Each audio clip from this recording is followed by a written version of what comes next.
baju olahraga, contoh kalau tidak memakai baju olahraga ada hukuman ini.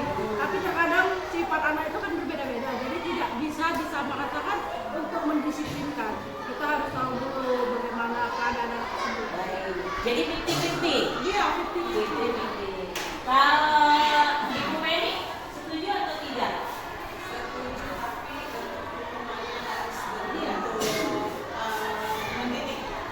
Setuju, tapi bentuk hukuman yang mendidik. Yang kedua, apakah ibu-ibu setuju nih pemberian hukuman dengan hal positif seperti membaca atau membersihkan halaman sekolah dapat meningkatkan disiplin anak? Pak Bulan gimana? Kalau saya setuju dengan cara ini, anak mungkin terbiasa dengan kebersihan dan juga peningkatan disiplinnya di kehidupan sehari-hari. Baik, terima kasih. Kalau Bu Rusi? Kurang setuju.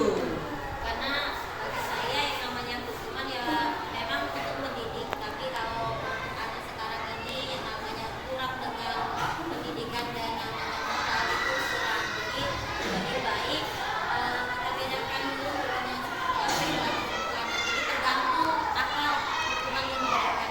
Oke, tergantung apa bentuk hukuman ya. Oke, sekarang pernyataan yang ketiga.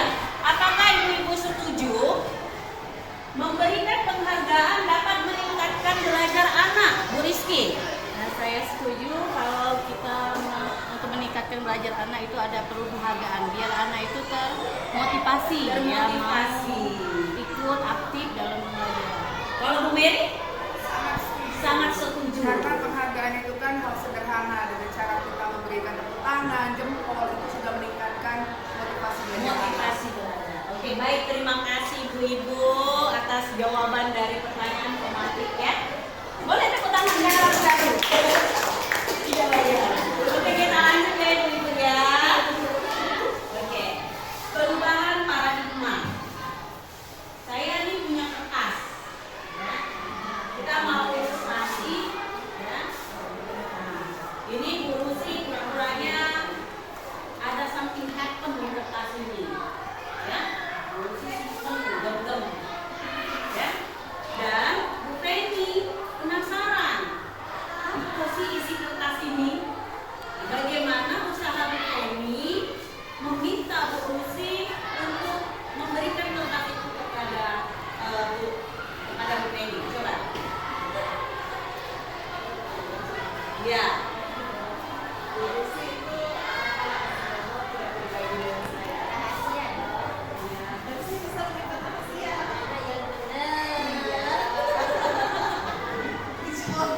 Rahasia dong.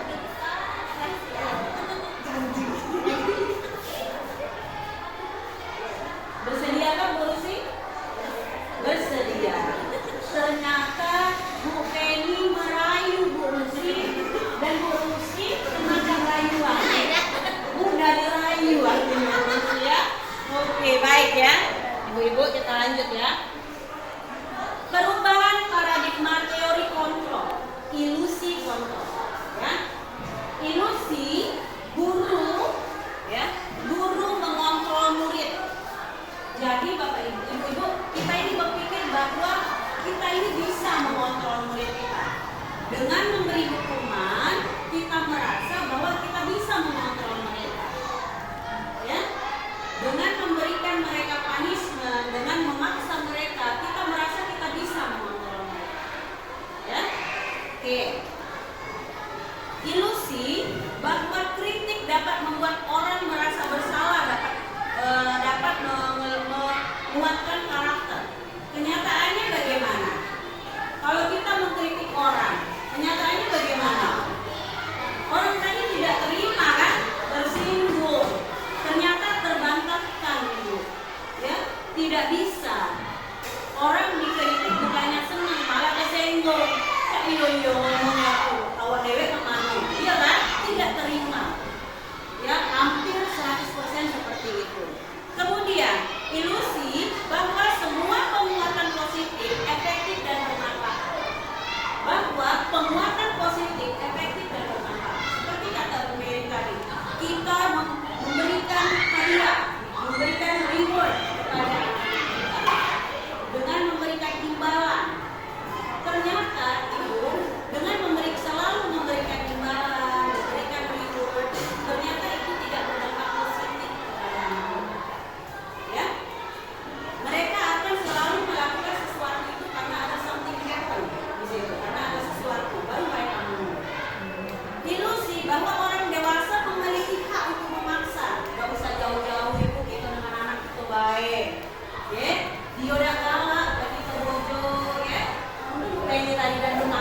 Harapnya dipaksa kan?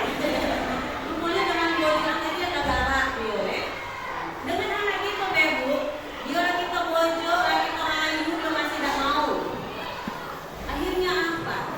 Paksaan yang kita berikan, ya kan? Kita merasa orang dewasa ini berhak loh atas kamu. Kami orang tua ini berhak loh atas kamu. Kami guru ini berhak memaksa kamu. Nah itu yang paradigma kita selama ini. Oke?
Bapak Heru tidak tahu mengenai stiker bintang itu. Cerita dia, ya. Dan benar saja saat masuk ke kelas usai jam istirahat, murid-murid kelas 2 kembali berebutan masuk kelas, kembali tidak tertib. Apa yang terjadi? Menurut Ibu Risma, apa yang terjadi dari cerita kasus ini? Ada perubahan tentu. Ada perubahan. Dari anak tadi tertib ke Pak Heru yang tidak tertib. Mengapa dia ada perubahan? Karena perubahan strategi motivasi tadi. Strategi motivasi tadi. Kalau Bu Penny, menurut Bu Penny?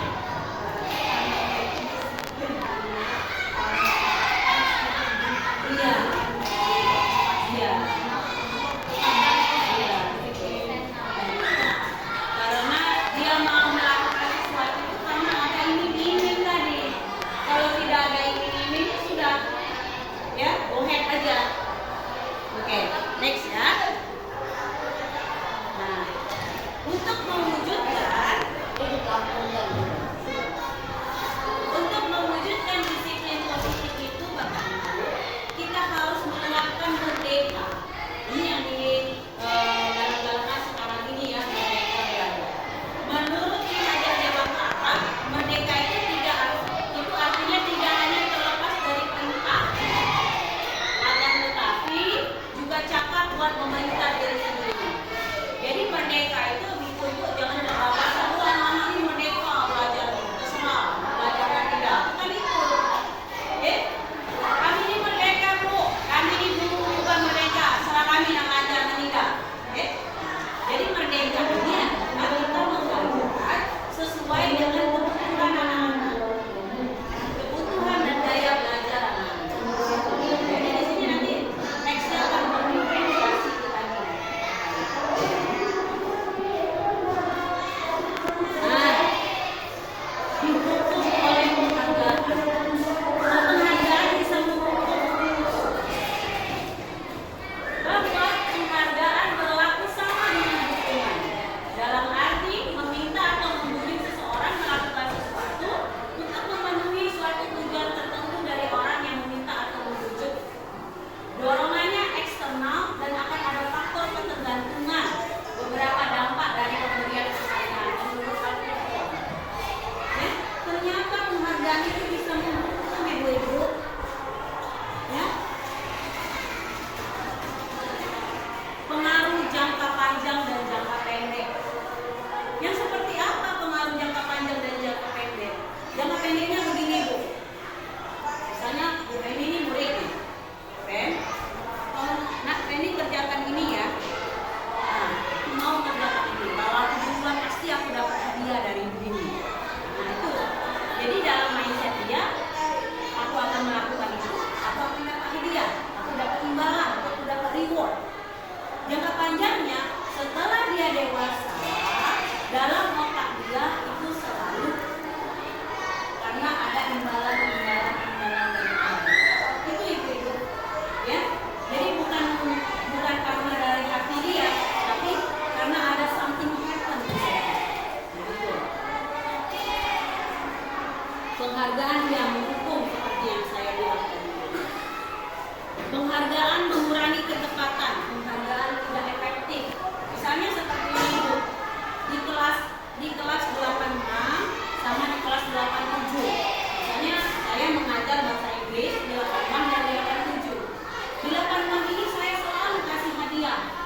Saya selalu kasih itu penghargaan, bisa stiker bintang, bisa pujian, bisa reward, bisa apapun. Ya. Saya kerja setiap mereka bagus, saya selalu kasih reward. Ya. Di kelas sebelah 87, saya tidak pernah kasih reward. Nah di sini mereka tidak yang kelas 87 tadi mereka tidak mempunyai tujuan, maksudnya dia mau bagus mau tidak, dia tetap melakukan yang terbaik bagi dirinya karena dia tidak ada sesuatu tadi. Kalau di sini di 86 ini karena selalu diiming-imingi reward tadi, penghargaan tadi, dia akan selalu aku nak bagus biar aku dapat ini, misalnya saya kan biar aku dapat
buat secara pribadi, secara khusus, ya, bergantian, konsisten, fokus pada proses. Misalnya seperti ini, saya ngajar bahasa Inggris, materi yang saya ajarkan itu naratif. Pada saat saya mengajar bahasa Inggris materi naratif, Bu Mary ini bagus, misalnya, wih Mary hari ini keren sekali detailnya, ya, runutnya bagus, misalnya ya, kosakata yang digunakan juga bagus, keren Mary hari ini Mary keren untuk materi naratif. Untuk materi yang lain belum tentu, bisa jadi anak yang lain. Nah itu maksudnya itu. Jadi tidak ada dalam mindset anak itu terus ya. Fokus juga pada proses, jangan pada hasil saja ibu. Oh ya ini walaupun hasilnya kurang bagus, tapi kelompok ini kerjasamanya bagus nih ya, teamworknya keren. Misalnya seperti itu kita bisa memberikan apresiasi secara langsung. Oke. Ini saya ada beberapa 7 statement. Ya. Nomor 1, mencatat 100 kali di dalam buku kalimat, saya tidak akan terlambat lagi karena terlambat ke sekolah. Ini masuk hukuman atau konsekuensi?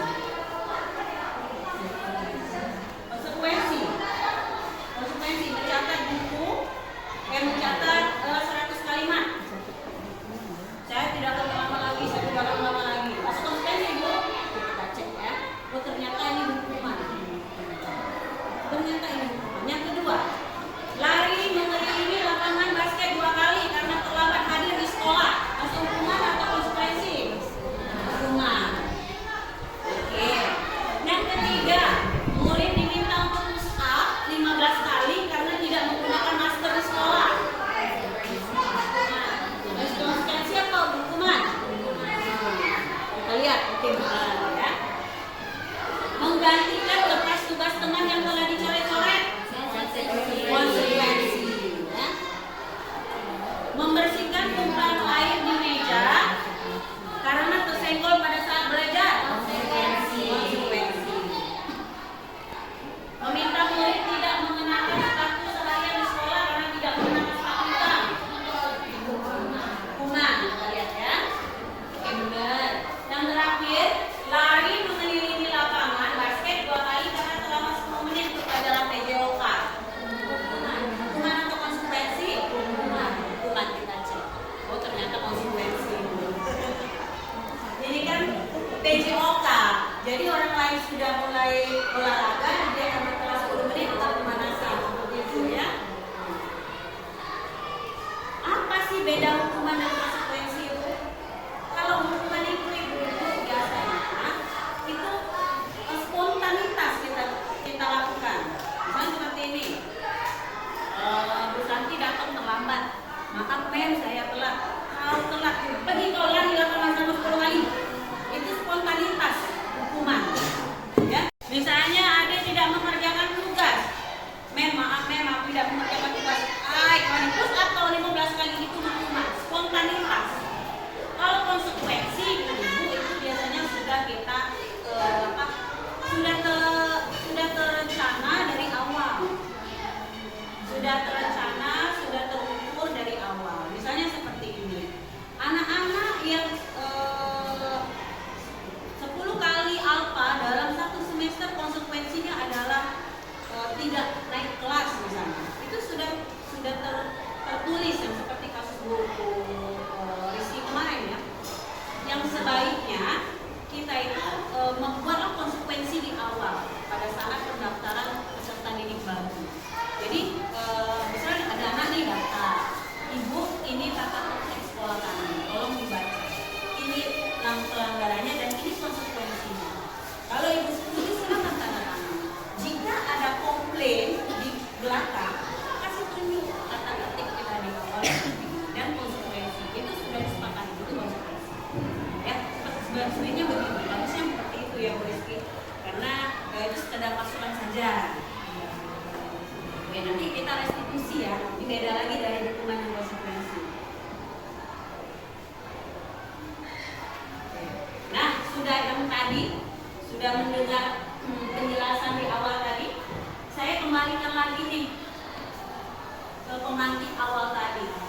Hukuman di sekolah dapat mendisiplinkan anak.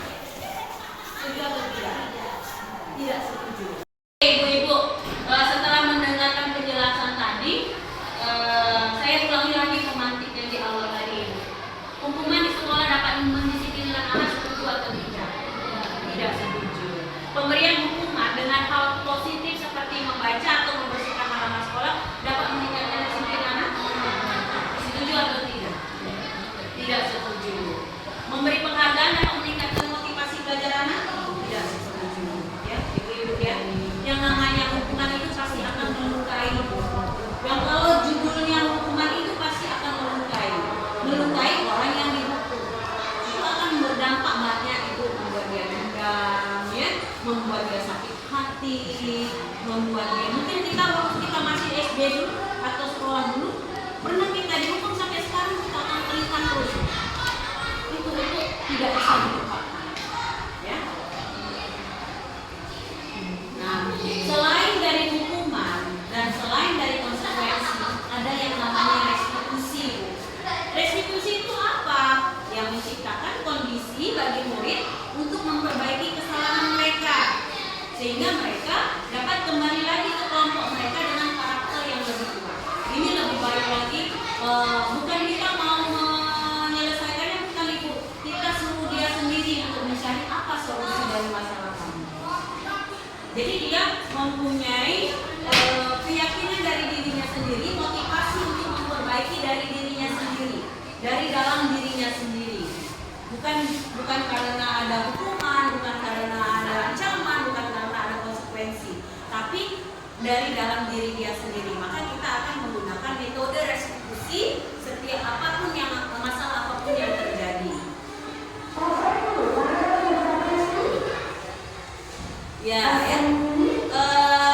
Ini restitusi menurut dosen, mengajarkan murid untuk mencari solusi atas masalah mereka, membantu murid untuk berpikir menjadi orang seperti apa mereka dan bagaimana mereka memperlakukan orang lain. Ciri-ciri restitusi itu ada 9, Ibu. Yang pertama, belajar dari kesalahan. Yang kedua, memperbaiki hubungan. Yang ketiga, menawarkan bukan memaksa. Yang keempat, restitusi diri. Yang kelima, melihat ke dalam diri. Yang keenam, kebutuhan dasar. Yang ketujuh, ada karakter dan tindakan. Yang kedelapan, berfokus pada solusi. Yang kesembilan, mengembalikan diri yang berbuat salah.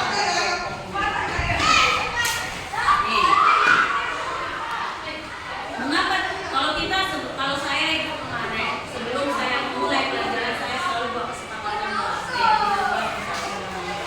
kenapa tidak peraturan saja?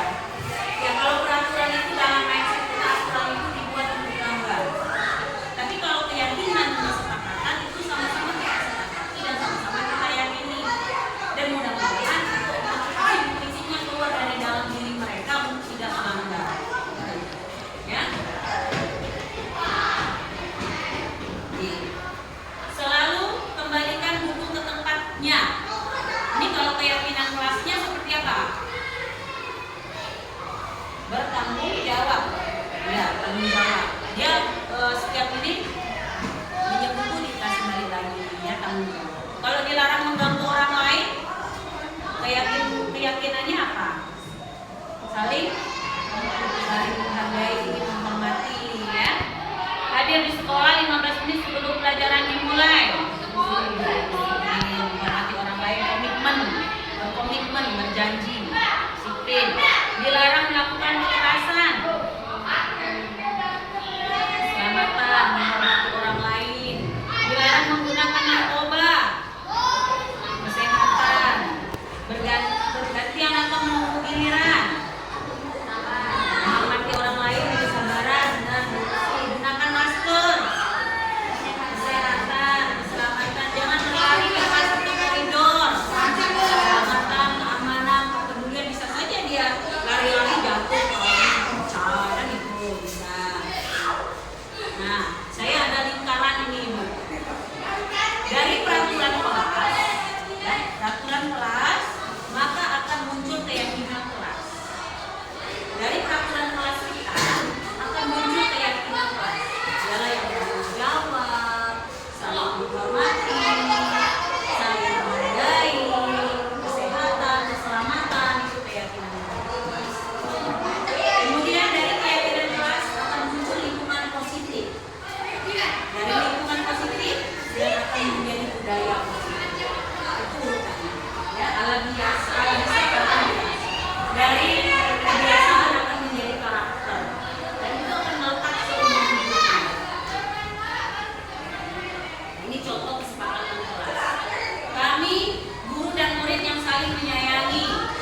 ditaati oleh anak-anak dan kita. Dan kalau dia melanggar, ada konsekuensinya. Untuk lebih memahami kelima posisi tersebut, mari kita saksikan kasus Naren yang terlambat hadir 20 menit di sekolah dan melihat bagaimana kelima posisi kontrol dalam menghadapi masalah tersebut.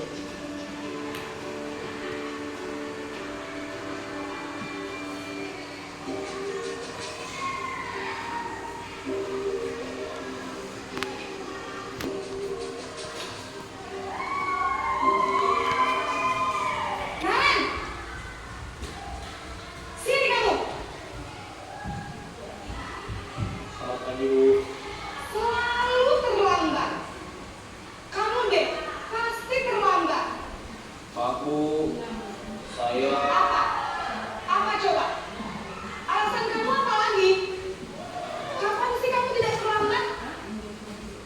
Malas sekali ya kamu jadi anak. Dasar pemalas. Gak kapok-kapok sih kamu. Sudah berapa kali terlambat? Sana, kamu keliling lapangan basket 2 kali. Kenapa saya harus keliling lapangan basket, Bu? Kenapa? Kamu melawan ibu. Berani-beraninya jawab. Sudah terlambat, masih berani jawab pula. Sekarang, keliling lapangan basket 5 kali sekalian. Biar kapok. Cepat. Pergi sana ke lapangan basket. Posisi penghukum biasanya berbicara dengan nada tinggi, menghardik, menunjuk-nunjuk, menyakiti, dan menyindir. Hukuman bisa berupa fisik maupun psikis. Ibu dan bapak guru hebat. Dampak yang terjadi pada murid ketika guru berada pada posisi penghukum adalah murid cenderung akan memberontak, bahkan meminta dendam.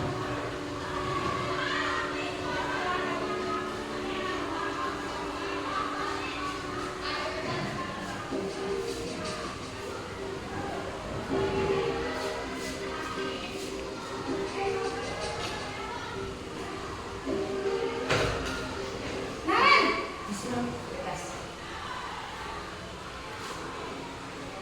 Selamat pagi, Bu. Naren. Kamu kenapa terlambat lagi, nak? Ya Tuhan, Naren. Kamu senang ya bikin ibu susah ya? Kalau kamu terlambat lagi, nanti ibu yang jadi bapak kepala sekolah, nak. Disangka ibu tidak bisa membina kamu. Gimana ini? Gusti Naren.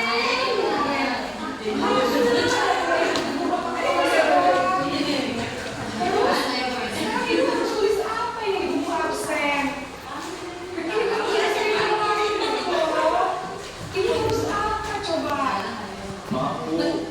Maaf sekali. Ya aduh, lain kali jangan timbang sama dia ya. Ibu tidak akan menang loh, gini terus. Bisa jantungan bro ibu. Kelas.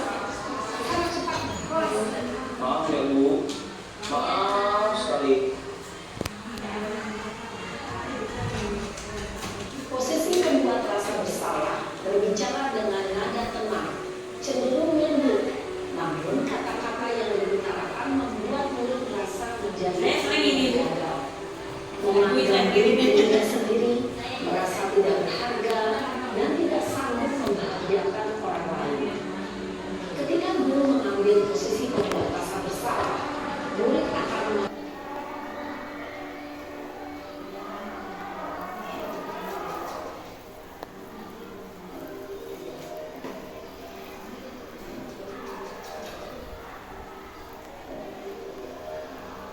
Naren,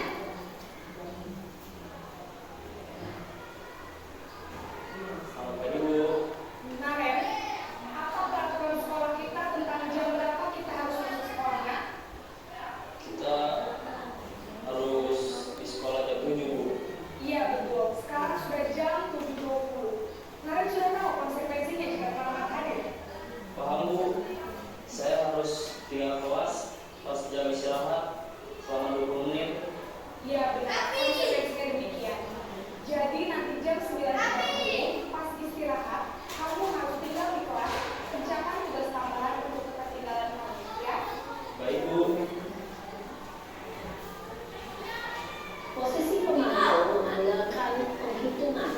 data untuk mengontrol murid.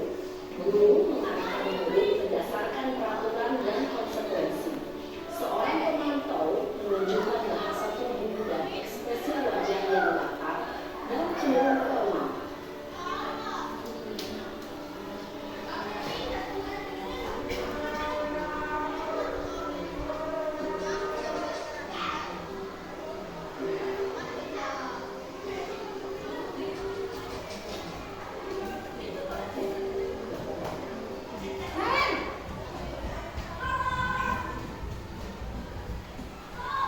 Selamat pagi, Bu.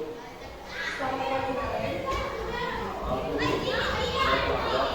Iya, sekolah masuknya jam 7, sekarang sudah jam 7.20. Jadi sekarang bagaimana ini, Naren? Maaf, Bu. Saya lupa tahu saya semalam. Baiklah, menurut kamu, keyakinan sekolah yang mana yang perlu kamu tingkatkan? Menghargai diri sendiri dan orang lain mungkin ya, Bu. Setuju. Jadi, apakah Naren meyakini prinsip saling menghormati tersebut? Iya, Bu. Saya meyakininya. Apakah Naren bersedia memperbaiki masalah keterlambatan ini? Bersedia, Bu. Bagaimana kamu akan memperbaiki masalah keterlambatan ini? Saya akan coba untuk tidak lupa menyetel alarm saya, Bu.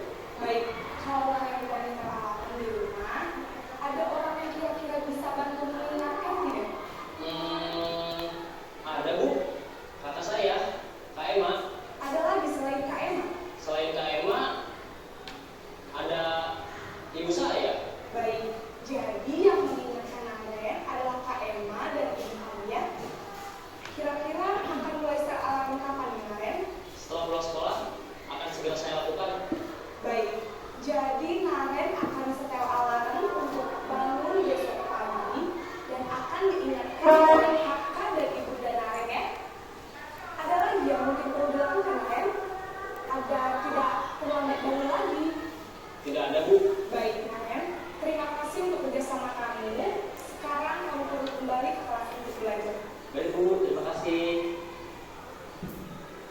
Posisi manajer adalah posisi kontrol yang disarankan untuk membimbing murid memiliki sikap disiplin yang positif, yaitu murid yang mandiri, bertanggung jawab, dan dapat memecahkan masalah. Tujuan dari posisi ini adalah agar murid dapat berefleksi atas tindakannya. Guru akan dengan tulus memberikan pertanyaan-pertanyaan bermakna, sehingga membuat murid dapat belajar dari kesalahannya dan mencari sebuah solusi untuk menyelesaikannya. Ibu dan bapak guru hebat, setelah mengamati adegan kelima posisi kontrol tadi, kira-kira posisi mana yang paling ideal? Posisi mana yang dapat menunjang motivasi intrinsik murid? Ya, tentu posisi manajer. Posisi ini memang posisi ideal yang ingin dituju setiap pendidik. Pada posisi inilah, guru dapat menerapkan disiplin positif yang berpihak pada murid, yang memerdekakan murid. Perjalanan seorang pendidik tentunya tidak mudah untuk sampai pada posisi. Memang tidak mudah ya, ibu-ibu. Butuh perjuangan untuk sampai ke posisi manajer itu. Tapi kita berusaha untuk mencapai ke posisi manajer. Paling tidak kita bagi pemantau dulu nggak apa-apa. Cuman kalau bisa kita hilangkan sebagai penghukum. Karena akan menimbulkan bekas kepada anak-anak kita itu. Oke. Saya kecewa sekali dengan kamu. Ini kalau ini posisi guru sebagai apa ini? Saya kecewa sekali dengan kamu. Penghukum, pembuat rasa bersalah, teman, pemantau, atau manajer? Membuat orang merasa bersalah. Kamu tidak pernah benar melakukannya. Ya. Ayo lakukan demi ibu. Apa kamu bisa mendapatkan stiker bintang hari ini? Tenang. Apakah kamu bisa mendapatkan stiker bintang hari ini? Mantau ya, karena ada konsekuensi tadi ya. Bagaimana kamu bisa menyelesaikan masalah ini? Kamu kamu selalu yang paling akhir. Jadi secara tertulis ibu sudah tahu, sudah dapat membedakan di posisi mana kita, ya. Kalau kita berkata ini, berarti kita lagi di posisi pembukuan, atau posisi. Kalau kita seperti ini, oh berarti kita lagi di posisi manajer. Nah, Bapak Ibu, untuk menyelesaikan masalah, selain kita ada konsekuensi, selain juga ada keyakinan, kita juga bisa menggunakan metode restitusi. Seperti yang saya katakan di awal tadi, metode restitusi itu bukan untuk mencari kesalahan orang, tapi untuk mencari solusi. Bukan kita yang mencarikan solusi, tapi anak itu sendiri yang mencari solusi atas kesalahan dia. Yang pertama itu, langkah yang pertama adalah menstabilkan identitas. Jika ada anak nih bermasalah, kita stabilkan dulu identitasnya. Seperti apa? Kita tenangkan dulu, ya. Kita apa namanya itu? Kita tanya dulu, kamu kenapa? Kamu lagi ada masalah ya? Kamu capek ya? Misalnya seperti itu, ya. Sudah dia tenang, baru kita validasi kebutuhan. Ya. Validasi kebutuhan itu, kamu kenapa sih melakukan tadi? Misalnya, kamu kenapa berantem? Ada masalah apa? Itu kita tanya alasannya. Yang terakhir baru kita menanyakan keyakinan. Dari yang sudah kamu perbuat, keyakinan kelas mana yang kamu langgar? Oh, saya tidak menghormati orang lain, misalnya saya berantem, misalnya seperti itu. Oh, saya misalnya tidak bertanggung jawab, Bu, makanya saya bangunnya kesiangan. Seperti itu. Ya. Jadi kalau seandainya sebetulnya kalau ada anak ada masalah itu untuk diidentifikasi untuk identitasnya tadi, kita ajak ke ruang anak. Kalau bisa jangan di ruang kantor, karena kalau ruang kantor itu terlalu banyak buku, terlalu banyak hakim di situ yang menghakimi. Kamu bilang ini, jadi tak terbangun anak kami itu. Kita ajak ke ruangan, kita ajak ini. Nah, sudah itu baru tanya, dia sudah tenang, baru kita tanya. Kenapa sih? Baru tanyakan keyakinan, dan itu akan muncul sendiri nanti di dalam dia. Jadi supaya kamu ini menjadi lebih baik lagi, apa yang harus kamu lakukan? Oh, saya begini mem, saya begini mem, saya begini mem, gitu. Baru kita intervensi, kita kuatkan lagi. Nah, jadi kamu harus menjadi lebih baik lagi. Kamu begini. Gitu. Ini saya punya kasus saya, tapi sudah saya kemarin itu saya punya anak saya sendiri di sini, mama ibu mungkin yang mengajarnya sudah tahu. Di kelas 86, dia ini sebenarnya muridnya baik tuh. Kalau saya perhatikan memang anaknya sebenarnya tidak yang banyak ikut-ikut, cuma ini kemarin masalahnya dari Juli sampai Agustus itu sudah 3 kali alfa dari awal Agustus itu. Jadi saya sebagai wali kelas saya datengin dia, ya. Saya tanya kenapa, karena katanya kesiangan, ya. Dan nggak ada yang bangun tanya karena bapaknya pergi jauh bekerja, mamanya merantau ke Batam. Itu keterangan dari dia dan kakak. Ini saya sempat mengambilkan, saya melakukan praktik restitusi, ibu-ibu di sini bersama itu. Selamat pagi, Ibu.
bermasalah di bahasa Indonesia ini. Agak payah dia ngomong bahasa Indonesia. Jadi dia dengan kita mengadakan segitiga restitusi, anak-anak tadi tidak merasa terhakimi, tidak merasa ditekan, tidak merasa dipermalukan. Ya. Miskonsepsi itu, ya, punya miskonsepsi juga.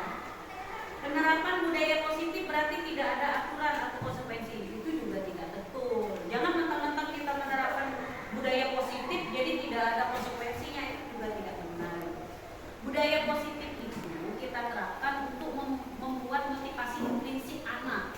Motivasi intrinsik bahwa keyakinan itu, peraturan itu dibuat memang dia tidak melanggar karena berdasarkan dari dalam diri dia, bukan dari dalam dorongan dari luar. Kalau dia melanggar peraturan tetap ada konsekuensinya yang sudah kita sepakati di awal. Ya. Dengan membuat keyakinan kelas dan ditempelkan di depan kelas, maka sudah cukup, tidak perlu ada tindak lanjut, tidak ada konsekuensi, tidak ada refleksi. Itu juga tidak betul. Ya. Dengan kita membuat kesepakatan kelas, keyakinan kelas, kita tempel di dinding. Kalau dia melanggar, itu harus ada tindak lanjut dari kita.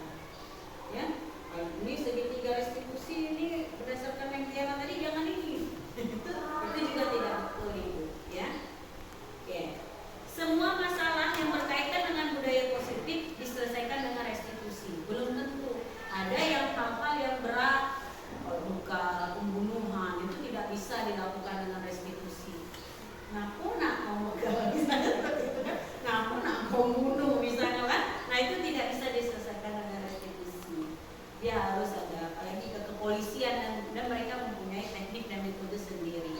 Ini yang sifatnya yang sering kita terjadi sama anak-anak kita, sama anak didik kita. Kita juga bisa menerapkan segitiga restitusi di lingkungan kita dan anak-anak kita sendiri. Ya, ini sudah saya jawab tadi ya. Pilihan tindakan yang dilakukan murid dalam proses restitusi ditentukan oleh guru, termuncul dari kesadaran murid. Ini juga keliru. Seperti yang saya bilang di awal, solusinya mereka sendiri yang menemukan. Jadi bukan kita yang menentukan. Oh, harus begini ya. Jadi dia punya kesadaran sendiri, dia punya motivasi untuk memperbaiki dirinya sendiri. Jadi itu motivasi intrinsiknya. Jika murid sudah mendapatkan restitusi, maka ia tidak perlu lagi mendapatkan konsekuensi dari aturan yang ada. Ini juga keliru. Kalau dia sudah kita lakukan restitusi, kalau apa yang sudah ada konsekuensinya ya kita laksanakan. Yang konsekuensi yang telah kita sepakati tetap kita laksanakan. Oke, sebelum kita tutup kita ada refleksi. Hal baru apa yang mengubah paradigma saya yang saya dapatkan? Paradigma pemikiran. Hal baru apa yang mengubah pemikiran saya yang barusan, yang setelah saya, maksudnya saya itu ibu-ibu ya, setelah yang didapatkan. Ibu Mary bisa berbagi sedikit refleksinya? Paradigma saya tentang penghargaan sama hukuman, Bu. Di penghargaan sama hukuman itu tidak serta-merta meningkatkan motivasi belajar anak, meningkatkan kedisiplinan anak, dan lain sebagainya. Baik, terima kasih Bu Mary. Oke, yang selanjutnya, perasaan apa yang muncul selama mengikuti sesi ini, khususnya mengenai makna disiplin dan motivasi intrinsik? Boleh berbagi Bu Santi? Bu Ulan, boleh Bu Ulan? Lebih ke membuka pengetahuan baru sih Bu, saya tentang yang tadi, materi yang terakhir. Jadi bisa menerapkan lah, daripada kita menerapkan hukuman kepada anak-anak, coba hal baru untuk membuat anak terbuka dan memecahkan permasalahan sendiri. Baik, terima kasih Bu Ulan.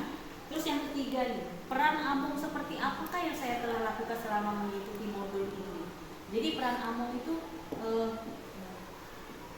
posisi guru seperti apa sih selama ini saya lakukan? Bu Risma boleh berbagi? Ternyata Bu Risma di posisi guru sebagai apa Bu Risma? Bisa disesuaikan, masih ada kategori kan ada 5 tadi. Iya. Masih bisa masuk Yang dominan yang mana? dominan, masih ke yang nomor 4 itu apa tadi? Pemantau. Bisa ya, terkadang Boleh, kita- boleh pemantau masih bagus. Penghukum. Kalau Bu Yuli? Penghukum ini. Bu Nova, maaf. Kalau posisi kontrol sebagai guru?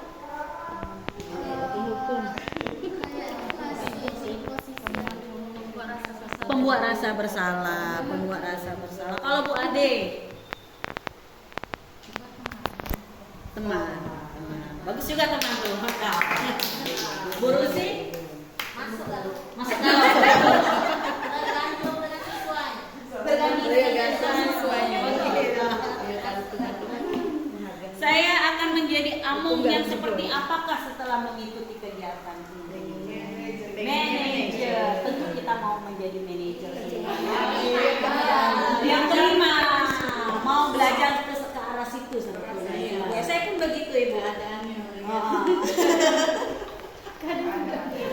Oke, baik.